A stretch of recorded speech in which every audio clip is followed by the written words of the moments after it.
What did the Messiah mean in Matthew or Matthew chapter 5 when he says, "For I say to you, that unless your righteousness exceeds that of the scribes and Pharisees, you shall by no means enter into the reign of the heavens"?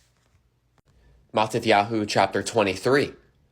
Then Yahushua spoke to the crowds and to his taught ones, saying, "The scribes and the Pharisees sit on the seat of Moshe. Therefore, whatever they say to you to guard and do. But do not do according to their works, for they say and do not do." For this is the definition of hypocrisy. Matthew chapter 15. Then there came to Yahushua scribes and Pharisees from Yerushalayim, or Jerusalem, saying, "Why do your Talmudim, or taught ones, transgress the tradition of the elders? For they do not wash their hands when they eat bread." But he answering said to them, "Why do you also transgress the command of Elohim because of your tradition? For Elohim has commanded, saying, 'Respect your father and your mother,' and 'He who curses father or mother, let him be put to death.' But you say, 'Whoever says to his father or mother, whatever profit you might have received from me has been dedicated,' is certainly released from respecting his father or mother. So you have nullified the command of Elohim by your tradition. Hypocrites, Yeshayahu or Isaiah, rightly Navu or foretold about you, saying, 'This people draw near to me with their mouth, and respect me with their lips, but their heart is far from me.'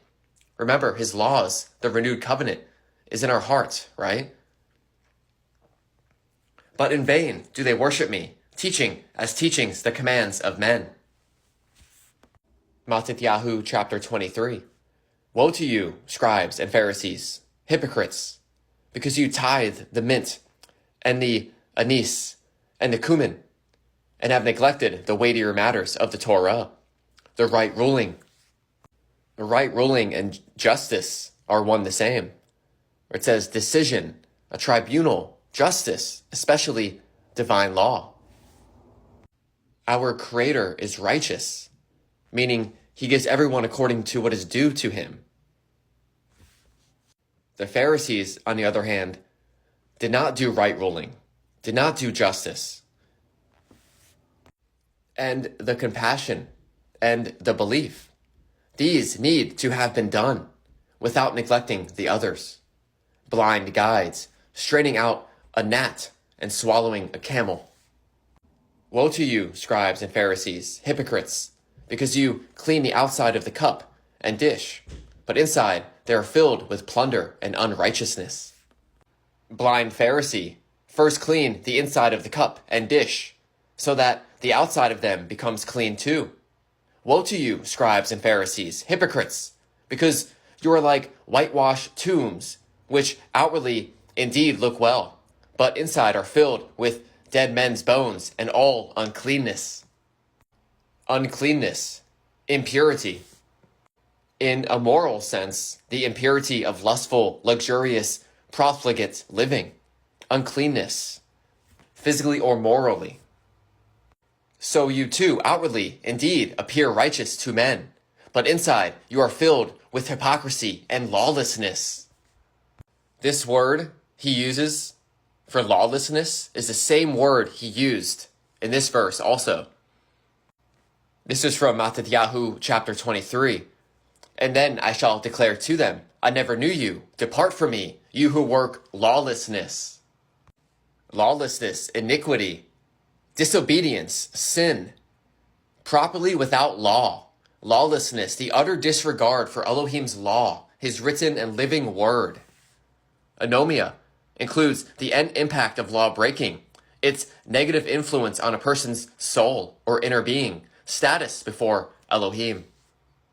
Properly, the condition of one without law, either because ignorant of it or because violating it. Contempt and violation of law, iniquity, wickedness. Inequity, transgression, unrighteousness. Illegality, i.e., violation of law. Wickedness, inequity, transgression of the law. This is why he says in Matthew chapter 5, "You are the light of the world. it is impossible for a city to be hidden on a mountain, nor do they light a lamp and put it under a basket, but on a lampstand, and it shines to all those in the house. Let your light so shine before men, so that they see your good works and praise your Father who is in the Shemayin, or the heavens. Do not think that I came to destroy the Torah or the Nevi'im or foretellers. I did not come to destroy, but to complete.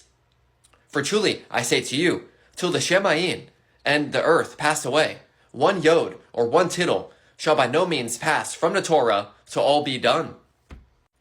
When he mentions yod or tittle, he is referring to the Hebrew language, where yod is the smallest letter in the Hebrew language, and a tittle is a way to differentiate one Hebrew word from another.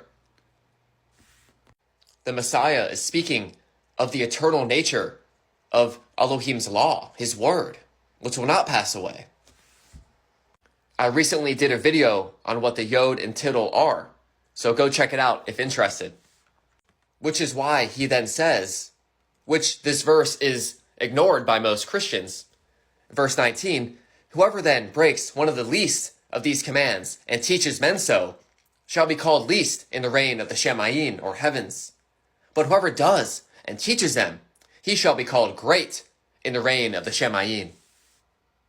So, when he says, for I say to you that unless your righteousness exceeds that of the scribes and Pharisees, you shall by no means enter into the reign of the heavens, he is saying that you must do as you say.